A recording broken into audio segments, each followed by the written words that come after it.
ตรงนี้มันกระจายอย่างเงี้ยครับไม่เอาเลยใช่ไหมไม่มีใครนะคะอะไรก็ได้ให้ปล่อยให้เดียวเต้นลงน้ำไหมดูนี่เลยขี่ไปเสาเต้นลงน้ำอยู่นี่โอ้เขาการในเสาเลยอ่ะ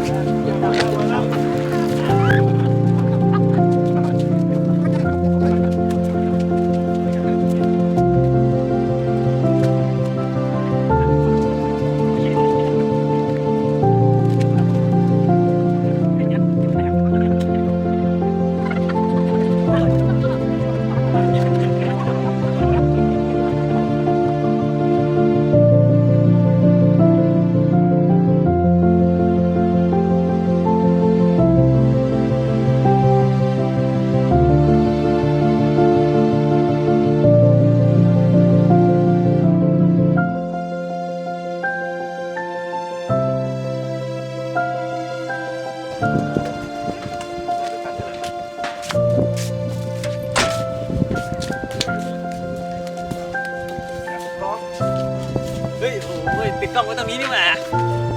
ต้องใครรู้เนี่ยท่านึงจับความเร็วต้องใครรู้เนี่ยก็พิก้าวเนี่ยพิก้าเร็วจับความเร็วอยู่เอาไว้เร็วไม่ได้ซ้อนหยอดป่ะย้อนสอน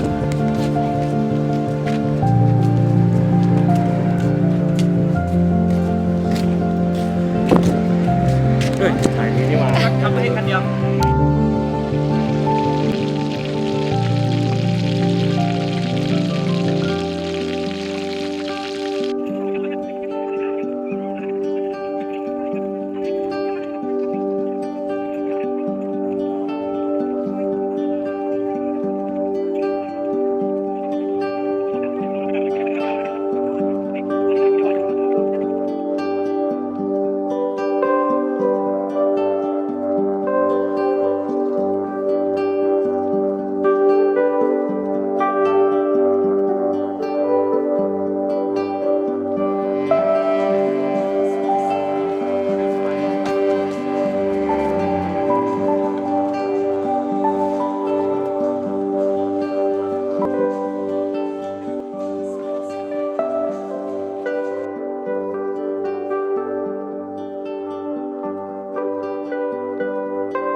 ใช่พี่วันไม่พี่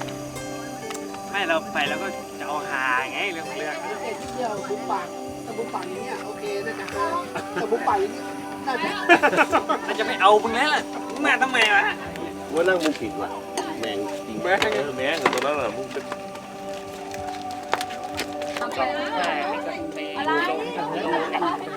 ที่ผมดูใน YouTube นะมันความถี่มันจะเป็นแบบเขาจะเทียบเป็นหวีอ่ะมันจะมีหวีเสนีย ยาบุกไปไหนเลยไปไหนเนี่ยลุงจูตลอดเลยลุงเปิดยูทูบเลยการตั้งช่อง นี่แหละนี่เป็นยูทูบตลอดเลยก็เห็นนายกเขาก็ใช้รุ่นนี้มันเล็กดีไงเราก็ซื้อมาไงว่าเห็นฉันบอกว่า ถ้าโดนจับบอกพี่เลยช่วยได้จากขันโกงไปครั้งเดียว ครั้งทีคนเดียว